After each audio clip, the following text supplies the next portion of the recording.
we call it 75 degrees Celsius.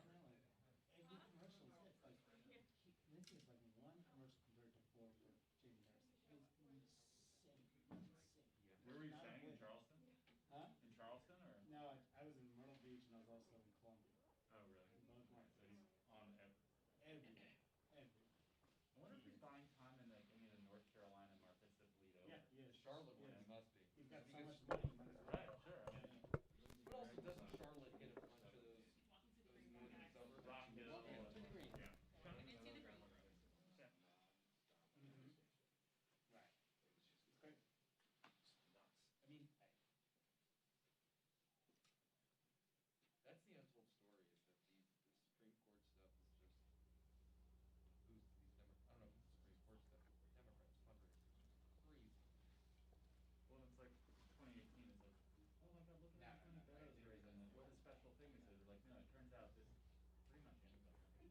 The story to do is if people like Trump. Graham, is that, how Cunningham had like 28 million? And like, Yeah, I don't know. What? I don't know. Who was the other one that came out yesterday with a bunch? Got up to 23 million. Someone else. Hickenlooper. Hickenlooper, right. That's a little less surprising just because he's. But he raised more in 1/4 than he raised in his entire presidential campaign.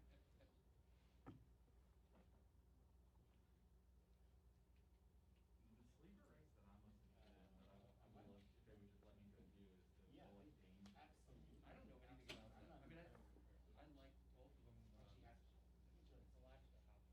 Well, the Alaska Senate race too. I mean, either Alaska race would be good to go. Probably should use how many miles. The time shift would make that brutal though. Doing Montana. It's also tough No, to get to go to Alaska. Oh, Alaska. Well, I Yeah, don't Montana's tough too. Well, Alaska's tough to get to. You have to fly to like, you have to fly to Chicago. Seattle. Yeah. Is there a Chicago? Yeah, I think there must be Chicago. Alaska's my 50th state. LA. I've been parked at 49 states. Is that right? I've Sure. been everywhere. Dude, I believe me, I've been trying. I've been everywhere but Yeah, Hawaii. no, no, no. No? I've been everywhere but Hawaii. Been in Alaska. He's done, he just had a $6 or $7 million deal, right? No, Down okay. West. Yeah. Yeah, he had a big, pretty big one. That goes a long way out there. You have to imagine so. It's just kind of amazing the way that like Murkowski makes Dan Sullivan look. We had a whole So story weak. about it. Basically. Like this, he's a Marine. Like he's not some like weenie, but like she's so outspoken and so does her own thing. It just makes him look so Yeah, flimsy by comparison. I do love Alaska. We were asking, we have a. Right. I'll check that again. Yeah.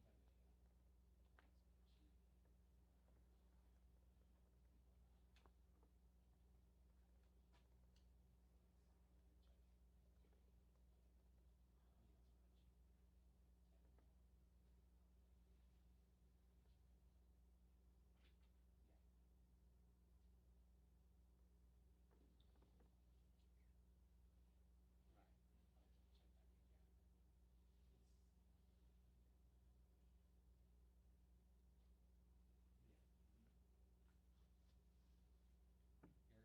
Well, I mean, they are. Banned from the, Russell and Cannon cameras. You are now? NBC is the no distributors. I thought it was unless you had to wear a mask. 0. Wow. Is that as of today? No, a couple days ago. Oh, okay. I saw there was That day I saw you the with other day. Bounce, about Yeah. They told Jocko that day. Oh yeah. They didn't change the guidance at the White House too. Is that right?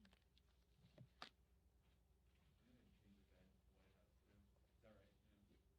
And for lawmakers, it's mandatory that they wear masks if they Yeah. want to do the That Jocko makes thing. sense. Yeah.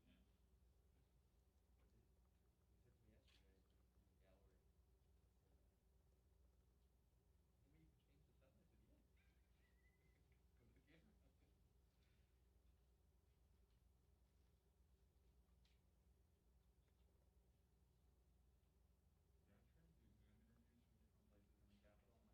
maybe you could change the sound. I said, yeah. Go to the camera. Yeah, I've tried to do Zoom interviews from different places in the Capitol, and I haven't found a good solution. You have to like record them. Good morning, everyone. Thank you for being here. I have a special guest with us today, the distinguished chair of the Energy and Commerce Committee, Mr. Frank Pallone. I asked him to join us because of the discussions that we have been engaged in about how we go forward. The simple fact is, and has always been, that unless we crush the virus, we're not going to be able to open our economy or our schools or our society safely. Since March 4th, we had our first coronavirus bill. Testing has been a focal point of addressing crushing the virus. It has been in the legislation, but it has not been a priority for this administration.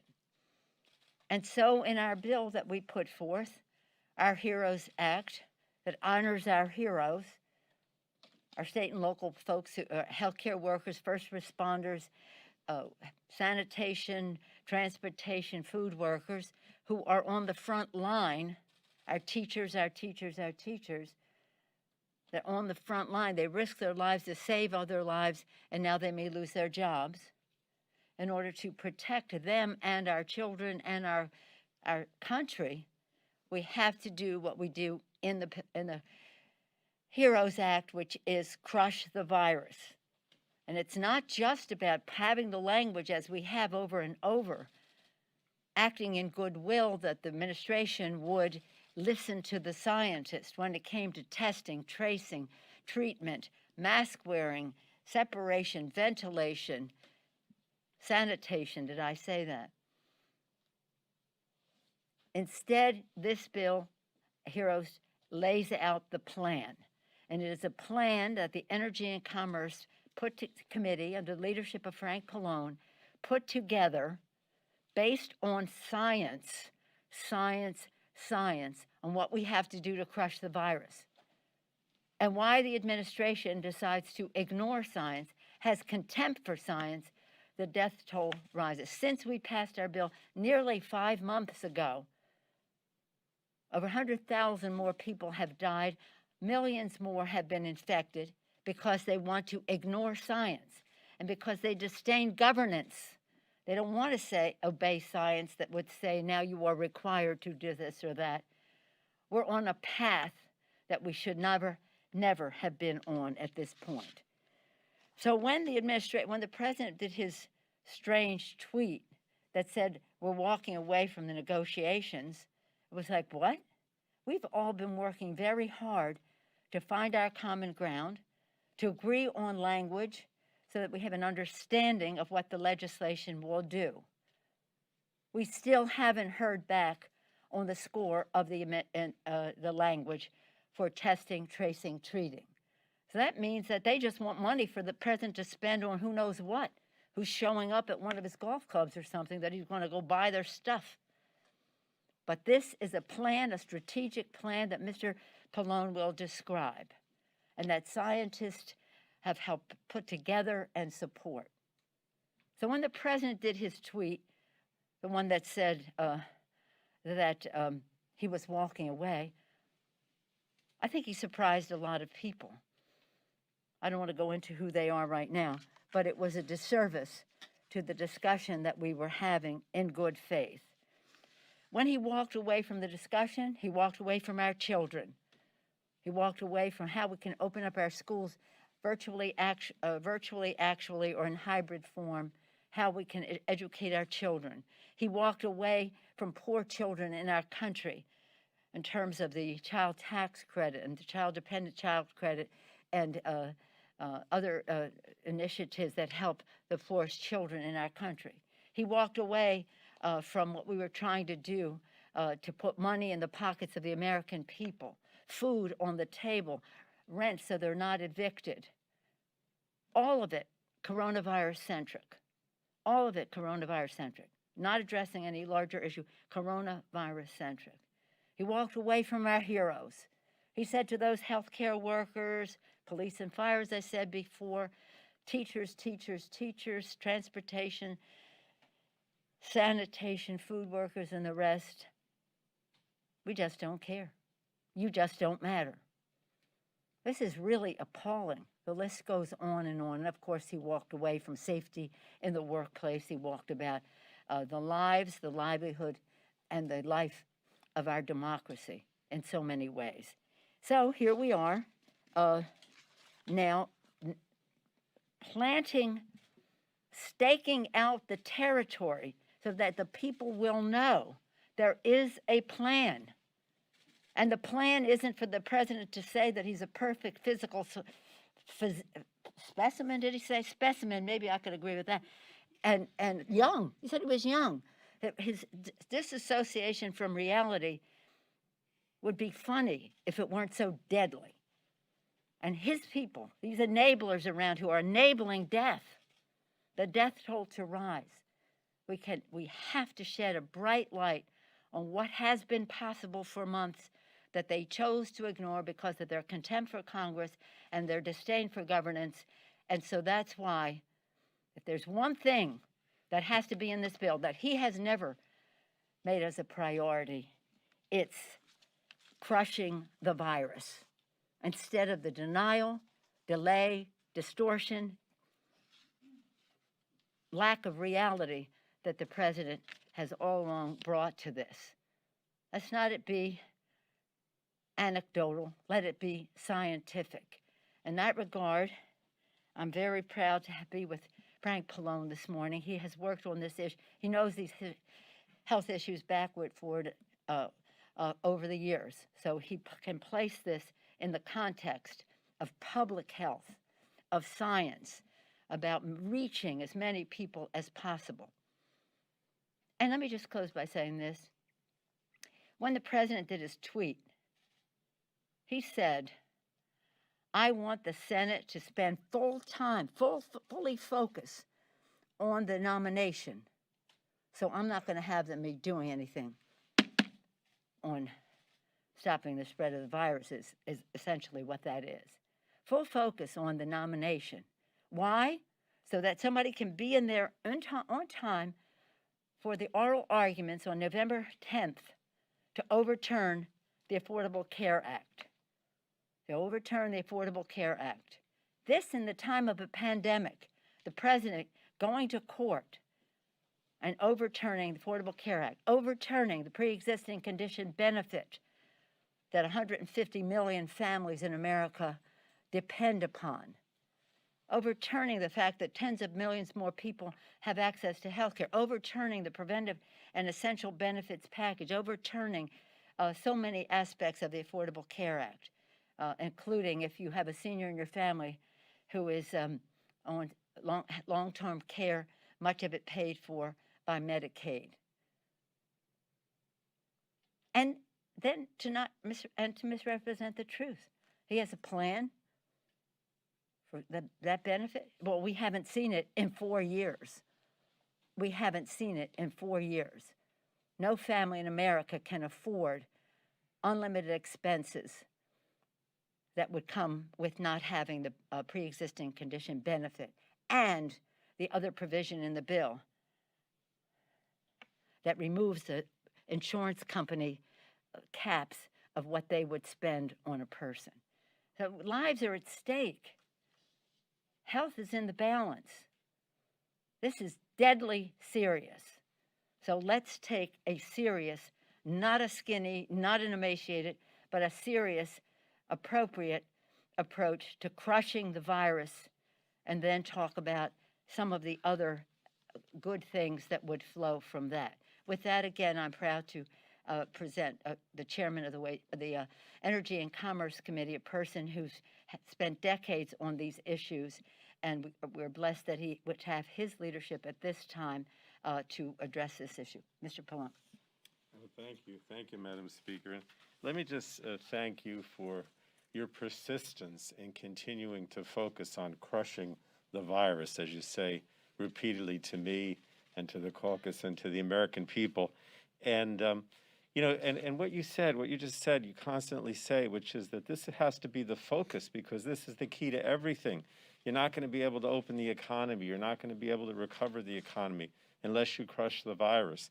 And also your emphasis that this is our responsibility, that this is the government's responsibility. This is Washington's responsibility to do something about this. And the Speaker never hesitates. I mean, I haven't been part of the negotiations, but whenever she talks to us, I know that when the president raises one issue, she says, well, what about the virus? What about the testing? What are you going to do about that? And so I just want to thank you for really prioritizing and constantly bringing it up. it's hard for me to believe that it's now October and it's 10 months into this pandemic, and the Trump administration still doesn't have a national testing, tracing, surveillance, and containment plan in place. We've been asking for this from the very beginning. Worse yet, they can't even effectively test or trace or contain the COVID within the confines of the White House. I mean, I heard this morning that he's back in the Oval Office, potentially spreading this to the people that work for him in the White House, as they may be spreading it to Washington and others. In fact, one of the concerns that I have is in my home state of New Jersey. You probably know that New Jersey's done a very good job in the last few months of actually containing the virus. But the president came and had a fundraiser at Bedminster at his golf course. You mentioned his golf course. And now the governor's trying to contact trace the people that were there to see if they're spreading it and actually raising the numbers in New Jersey. I mean, it is just insane what he does. He refuses to acknowledge that we're not going to be able to crush this virus unless we have some kind of a national plan to deal with this. And the state is paying for that. Well, that's the other thing. The state, we did have money in the CARES Act, again, thanks to the speaker and all of us in the Congress that voted for it. But that money's running out. We only had about half of what we need, and most of that has already been spent. So the speaker is right. Look, now I'm going to talk a little bit about what's in the HEROES Act and the updated HEROES Act that we passed last week to address this. But I just have to emphasize again that the president, in cutting off the negotiations and refusing to talk about this, is making the possibility of this national plan less and less likely every day. He just doesn't want to do it. Now, in terms of the testing and the contact tracing, I think you know that we have $75 billion in funding to support the testing, the contact tracing, and the surveillance. But just as important as the money is the fact that we have, we state not only that we should have a national plan, but we talk about clear benchmarks and timelines and a strategy to achieve the level of testing that is necessary. Right now, there's only about 900,000 tests being done per day around the country. And health experts that have testified before our committee say you need 4 million a minimum per day. So that's less than 25%, if you will, of what's absolutely necessary. So when anybody tells you we're doing enough testing, or the president says anybody can be tested, it is simply not true. We are not doing enough testing. And the bottom line is that it's also a question of the national government setting guidelines. Why do you think different states use different types of tests? And a lot of times the tests don't work. They scramble for the things they use for the testing. Different states don't know what to do about the schools and when they should open or what they need to open. This should be all done on a national level, and this is done in a lot of other countries on the national level. And it's not being done here because the president doesn't want to have a national plan. Now, we have also, as Democrats, stressed vaccines. The president until recently, only wanted to talk about vaccines. But we also, in the updated HEROES Act, address the vaccines very effectively. We create a national vaccine plan. We provide $28 billion in additional funds to develop, manufacture, and promote access to vaccines and therapeutics. Of those funds, $7 billion go to conducting activities to expand and improve vaccine distribution. A lot of that actually will go to the states, which we said need it for them to continue. And also, $1 billion goes to evidence-based public awareness campaign. The states have been asked by October 16th, which I believe is next week, to put together individual plans for vaccine distribution, and we want it to be as equitable as possible. But just like they need the money for testing, they also need the money for the vaccines if they're going to be able to have an effective plan. And the HEROES Act has that, but if it's not passed and the president doesn't address it and doesn't go back to the negotiating table, it's going to be very hard for the states to actually develop those vaccine plans that they have to put forward by next week.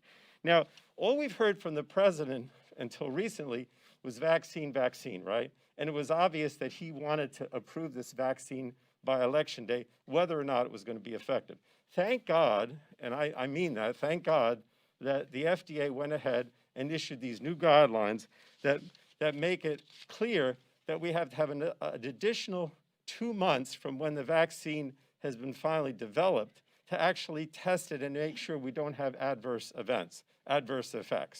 I always say, it's like when you go to the hospital and they say, oh, the operation was successful, but the patient died. We don't need a vaccine that may not be effective, but we also don't need a vaccine that's actually going to have so many adverse events that, people die from the effect of the vaccine. So the bottom line is, now at least we have the FDA out there with the guidelines. But we're still concerned that he may override the FDA and just go ahead and say, well, this is a vaccine anyway. It's okay. You don't need the FDA's approval. And we want to stress that that should not happen. Now, the final thing is within the last 24 hours, Madam Speaker, with Regeneron. It's almost as if, well, I tried the silver bullet with the vaccine, but now I don't have that anymore. So now I'll move to Regeneron, which the experimental drug that he was treated with. And now he issued a video, I guess, in the last 24 hours saying, well, I'm going to have this thing approved by the FDA under emergency use, and I'm going to have it distributed and manufactured, and everybody's going to have it again. Well, again, language that's saying, I'm going to override the FDA. I'm going to override the science. I know what works. Needless to say, we don't know if it works, and we have no reason to believe that it's going to be available. I think they said, the company that produces it, that they have 50,000, their availability to treat 50,000 people. More than 50,000 people got the virus yesterday, right? And almost 1,000 died yesterday. So what are you talking about, Mr. President? Once again, you're ignoring the science, you're politicizing the issue. Stop this. Help us get the HEROES Act. The HEROES Act has the tools and the resources necessary to crush the virus. We're not going to wish this away. We have to rise to the challenge. The Speaker has risen to the challenge. The President has not. Please, Mr. President, come back to the negotiating table. Let's get these critical testing and vaccine provisions signed into law so we can crush the virus and do the responsible thing, as our Speaker said, for the American people.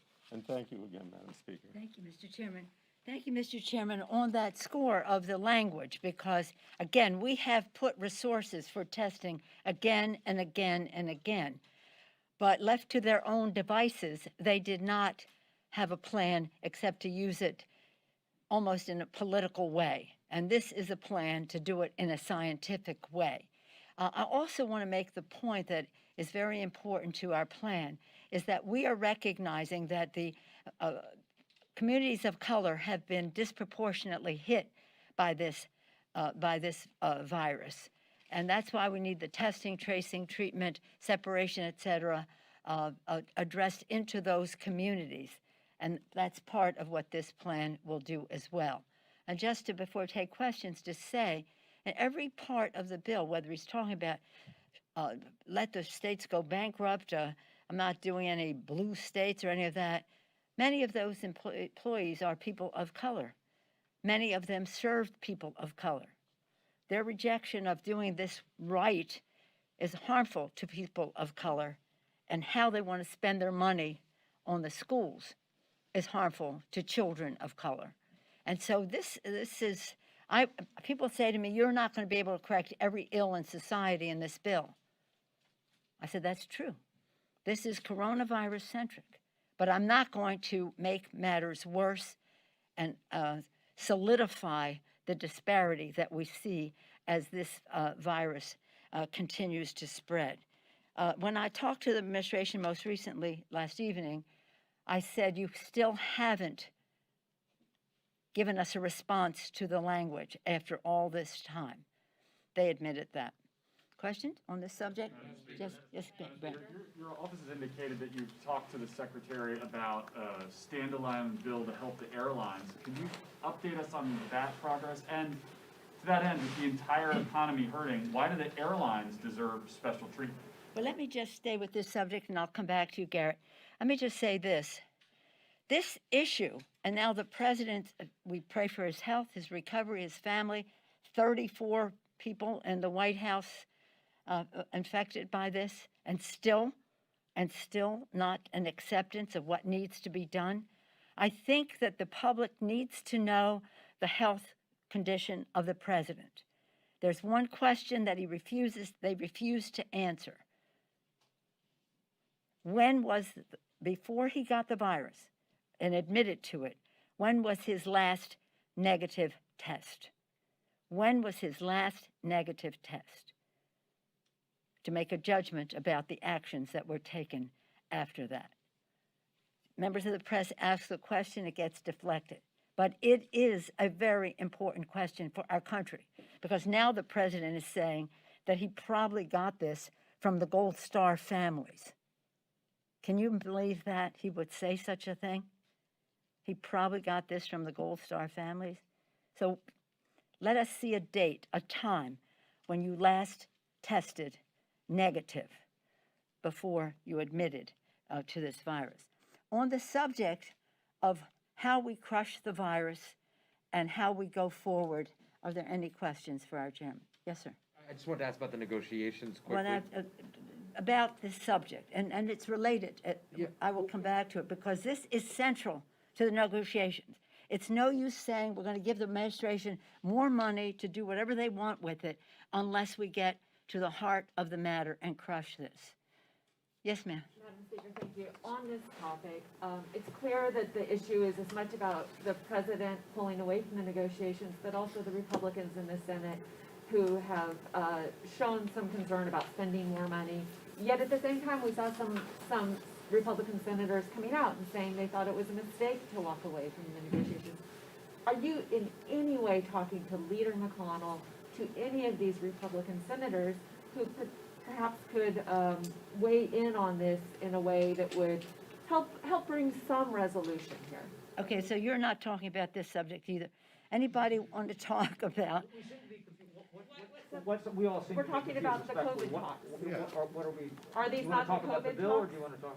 What we want to talk about is the fact that we have not, and to your point about the Republican senators, they're accomplices to what the president is doing in terms of ignoring the science that could save lives.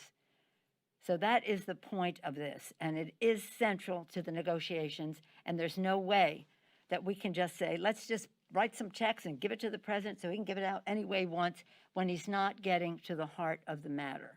Now, you had that first question that since there seems to be, I don't know what, about how you don't understand that this is, we are where we are because of that. Do you have any questions about what Mr. Pallone is proposing? If not, I'll answer Garrett's question. Yeah, I mean, Yeah, Garrett, let me just be really clear. I have been very open to having a single standalone bill for the airlines or part of a bigger bill. But there is no standalone bill without a bigger bill. There is no bill, because you asked the second question, why should we do one, not the other? Right. And so the comment that I made to the administration last night was, we're happy to review what that standalone bill would look like as part of a bigger bill, if there is a bigger bill. But there is no stand-alone bill. you would not move forward at all on a standalone airline bill? If we don't have a guarantee that we're going to be helping our state and local employees, that we're not going to be able to crush the virus, that we're not going to be able to have our children go to school safely, that we're not going to have safety in the workplace, that we're not going to address unemployment, that we're not going to have the, and some of these issues we have come to some area of agreement, but some of them we have not. But they have walked away from the whole package, and that includes 17 million children in the country food insecure, millions of their families on the verge of eviction, And the president says, well, I'll do these three things. Well, no, that's not going to happen. It's not going to happen. And I take pride in the fact that when the workers and the unions and the companies did their press event last week, they said they advocated for a full bill. Let's see who is next on that. You were, yes. I just want to, so last night, Mnuchin said to you he's interested in getting back to talking about a larger bill, but he would need the president's buy-in. So you've been involved in I would not put those exact words in his mouth, no. So could you That- tell us what the exact No, words? no, Okay. there were no exact words like that. It was what we were talking about, a single bill. a standalone bill and the particulars within a singular bill, because they have some objection to what we put. You know, we had a UC, a unanimous consent request last week that the Republicans rejected. And so, and the Senate had their own version, which they even rejected themselves. The Senate Republicans rejected themselves. So the question is, what if there were to be a standalone bill, what does that look like? And the only point about negotiations is, ain't going to be no standalone bill unless there's a long-term, a bigger bill, and it could be part of that, or it could be in addition to that. You've been involved in these negotiations now off and on since July over this package, and I'm. Well, actually, since May. Since May, okay. It's almost 5 months, excuse me. Even more so. So, could you just give us a sense? I mean, the president pulled away. Mnuchin seems eager to do something. I mean, give us your prospects here of where you think things are, given your talks with Mnuchin and the president and McConnell's, I guess, hesitancy to, or disagreement about the larger package. Could you just give us what your prospects are at this moment? Well, I don't know what the prospects are when we hear people saying I'm young and I'm a perfect specimen, instead of addressing the fact that 50,000 people were infected, reported to be infected yesterday. Nearly 1,000 people died. What are we talking about here? Tomorrow, by the way, come here tomorrow. We're going to be talking about the 25th Amendment, but not to take attention away from the subject we have now. Okay, here's the thing. We've been working very hard on language, because if you don't have the language, you're just giving them a blank check to do what they have done, which is to ignore crushing the virus. And so what we're saying is, with all the trust that we had before, and let me use the word trust, with all the trust in the world that the argument would be so compelling to open up our economy and our schools and the rest, that they would do something, but they didn't. And now, Frank, for 5 months, it'll be 5 months in a few days, for the 15th of May, 15th of October, because 5 months. So the point is that early on, we had lots of negotiations. They want to know our justification for child care, and they want to know our justification for earned income tax credit, because there's fraud there, right? Okay, you want to talk about fraud for the poorest people in America getting an earned income tax credit, while the president is paying $750 for his taxes in a year that he did pay taxes. So, okay, so getting back to your question, we've been working on what the language would look like. We have our differences in numbers, but it's no use having just a numbers discussion unless we know what that money is spent on. Otherwise, we're just giving billions, hundreds of billions, more than $1 trillion, $2 trillion to the president to spend any way he wants, but not to address the issues at hand. So that's why it was so disappointing. I almost wondered if Mr. Mnuchin even knew the president was going to. Is that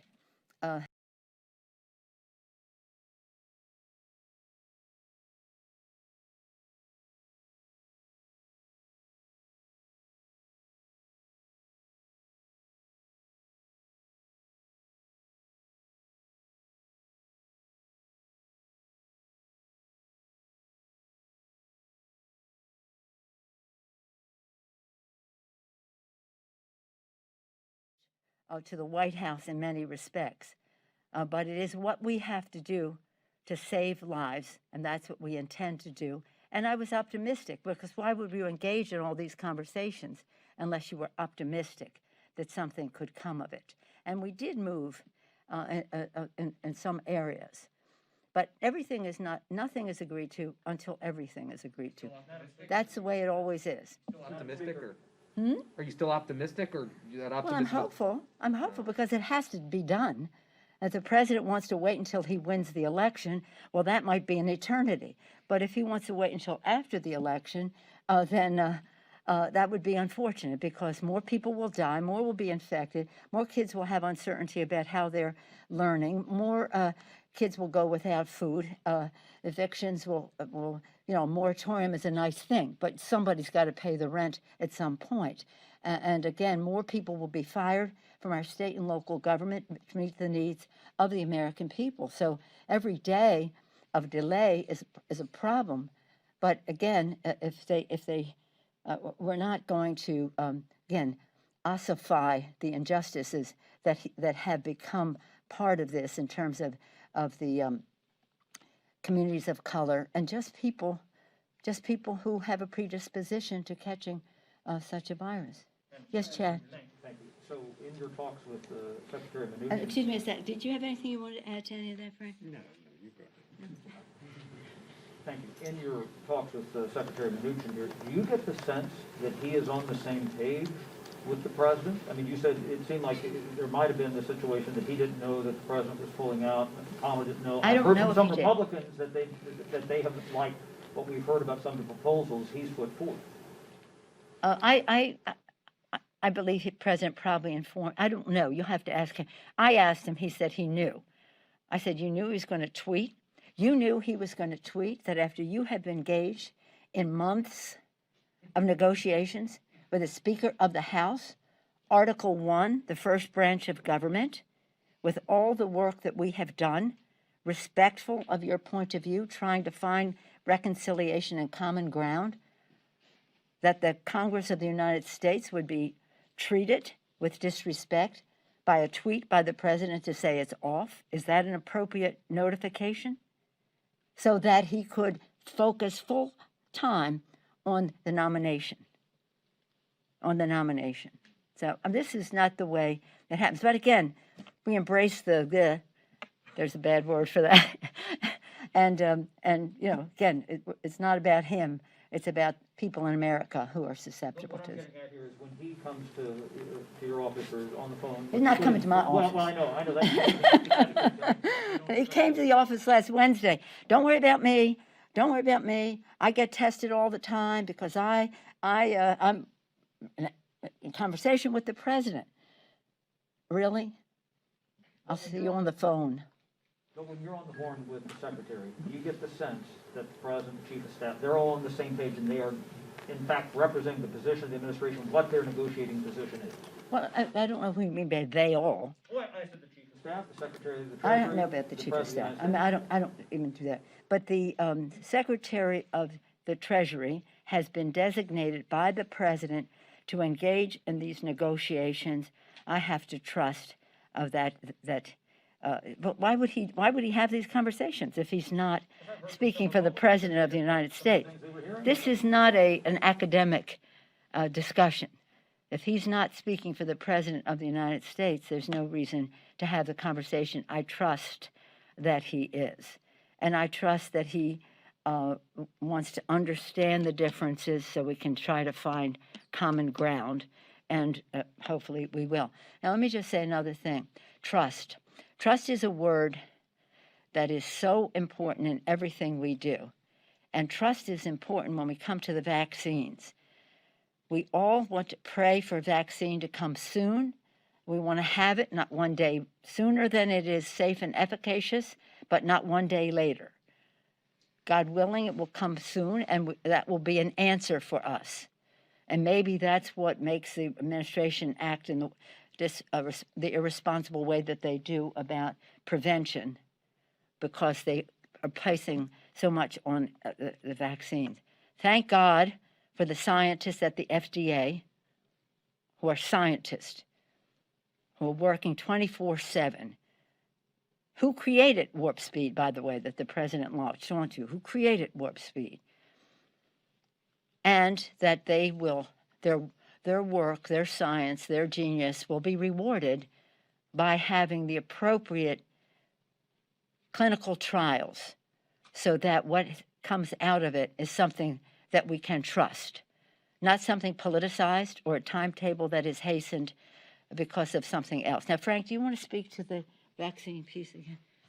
Well, I think that what we have in the updated HEROES Act is trying to address a lot of the things that the speaker mentioned. In other words, not only do we have more money for actual development of the vaccine, but also for the distribution, because as I mentioned, actually states by next week, I think it's October 16th is next week, are supposed to submit a plan. But again, they don't have the money to do it. And they don't, and in my opinion, a lot of the guidance they're getting isn't necessarily helpful. And you could very easily have very wide disparities from one state to the next, just like we did with the testing. For example, in New Jersey, we were going to test, or the plan we submitted was a 7 to 8% of the population, whereas the White House said that 2% was enough. Actually, 2% is totally insufficient. And so again, what we're saying that this has to be nationalized. Not only do we have to provide the funding, as the speaker said, which is in the HEROES Act and the updated version for both the testing, the contact tracing, and the vaccine, but there has to be a national plan for doing all this. That plan has clearly failed as far as the testing and the contact tracing is concerned, because they never developed a national plan. They left it up to the states. Now we're worried the same thing may happen with the vaccine. In other words, are states going to be competing for the vaccine, or they have no real guidelines nationally about how to distribute it? The speaker constantly talks about equitable distribution, right? It's not just a question of giving it out to a few select people. It's a question of making sure everyone gets it equitably, and very concerned about minority communities and underserved communities and how they're going to get it. And the president just keeps saying, oh, don't worry, everybody can have a test, everybody can get the vaccine, or now, he moved on to everybody can get, the treatment that he had with this experimental drug. And there's no national plan, there's no uniformity. And he is ignoring the science once again. I mean, he said that with this latest drug that the company, I guess, within the last 24 hours asked for emergency use authorization. But a lot of the scientists are, in the media saying, we don't know whether this thing works. As Nancy said, we don't even know whether it's working on him. We don't even know when they don't give us the information about his own case. And it clearly is not available to any widespread way, even if it is approved and is effective. So, I felt, look, I can't commend you enough, Madam Speaker, because you keep saying that the heart of what happens with this negotiations has to be a national plan for testing, contact tracing, equitable vaccine distribution, and that's. And they're ignoring that, or they act like, oh, well, that doesn't matter because, that's not the main focus of what we're trying to do to crush the virus. It has to be the main focus, and that's what we're stressing.